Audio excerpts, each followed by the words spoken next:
Hello gems, my name is Bushnell. If you're new to my channel, welcome. I hope you stay long enough to subscribe, and if you're already part of this amazing tribe, welcome back.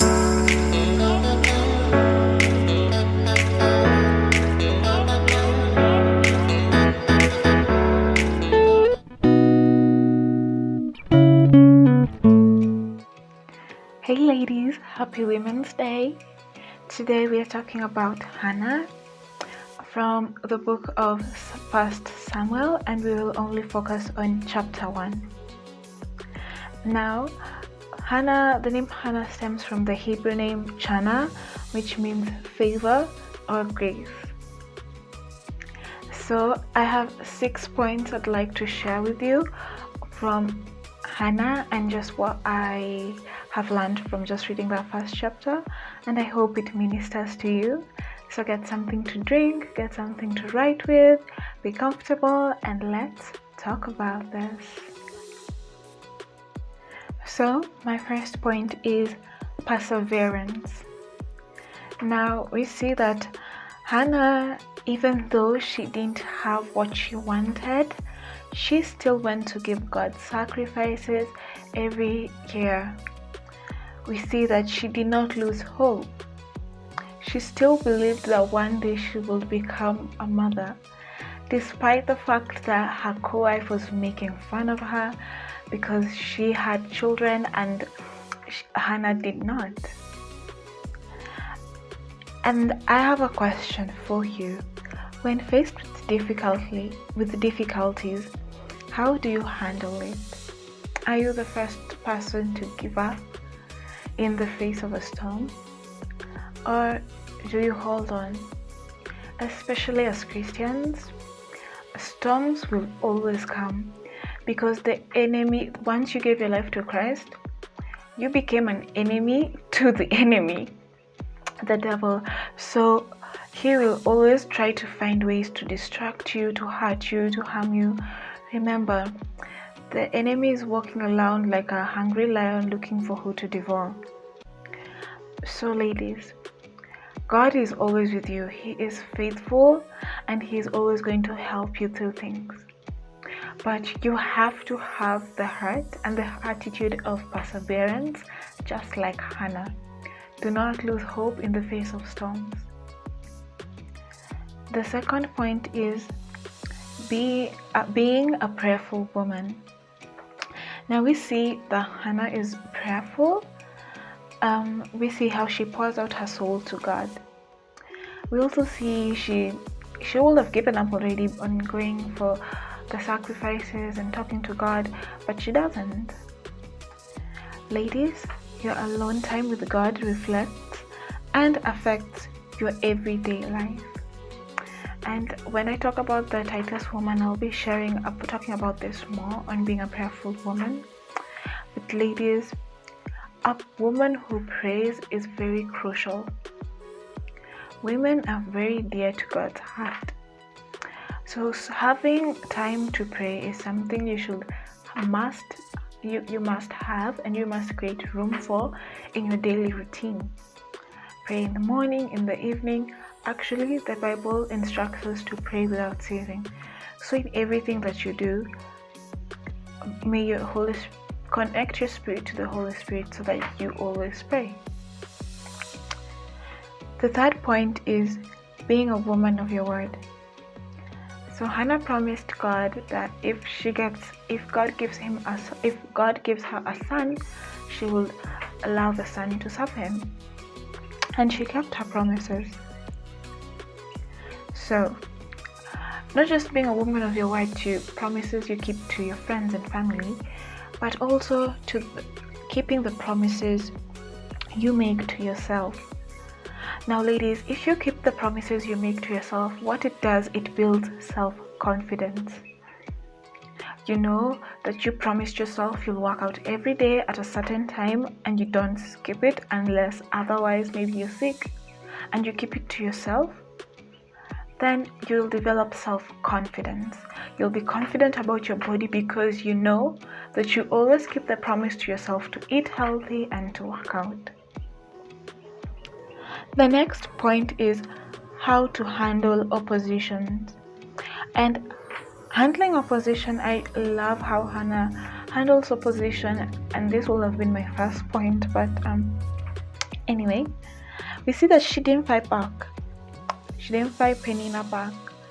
She could have, but she didn't. Even when she was in prayer with God, she didn't go like, you see what Hannah did to me? God, you see what you see what Penina did to me, God? You see this and that. Please do something against us. Strike her with thunder, Lord. No. She did not give Penina that power. Now listen, ladies. What you entertain, you give power to. What you entertain, you give power to. And so if you entertain the mean things people say when you post something on your social media handles, or the mean things people say out of their insecurities, you give power to that, and you become a slave to people's opinions and thoughts about you. But if you choose to not give power to, if you choose to not entertain that, to laugh it off, to not even give it the time of day, then you will be the one who has the power over all those situations and over all those oppositions. So do not give your time and energy to things that you do not want to give power to. My next point is praise God in all circumstances. Yesterday I was watching something from TBN, and one of the ladies said, uninterrupted access to the presence of God needs uninterrupted praise. I know sometimes things are hard and things are tough, but do not let your emotions dictate you, ladies. Something that kept on just in my mind this morning, was on replay in my mind this morning, was the flesh is not going to heaven with me, or to hell, but it's not going with me. That's why it's selfish. It's going to make decisions that are based on here and now, because it knows it's just going to stay here. It's going to decay and stay here, while my spirit is going to have to answer to God. So I will not let my flesh dictate me into doing things that are not of God. So, going back to praising God in all circumstances, in the good times and in the bad times, praise God. And let me tell you something that I learned. Once this pastor said that, he said that if life gives you an opportunity, forces you to cry, laugh, because you'll be embarrassing the devil, and he's going to be so embarrassed that when life offered you tears and pain, you laughed. That means you're diminishing him, you're ignoring his existence. Praise God in all circumstances, ladies. My last point is, do not hold things in. Do not bottle up all those emotions that you're going through and the pain that you're going through. Give God your heart before you talk to anybody else. My auntie once shared this with me. Before, and even my brother and my mom, how interesting, before talking to anybody else, your best friend or somebody else that you trust, give God your heart. Tell him everything. Pour out to him what you're going through. I used to do this when I was in high school, and I'm telling you, it changed the way I lived. It changed my way of thinking. It gave me this superiority complex. Also, you can invest in a journal and write down what you feel. It's good to put to just remove your thoughts from your head and actually see it for what it is by writing it down. Or you can even talk to somebody professional like a therapist, or if you have a spiritual mentor or a pastor that you can trust, you should also talk to them.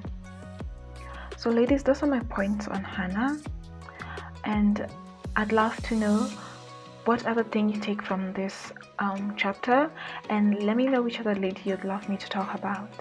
Have a lovely women.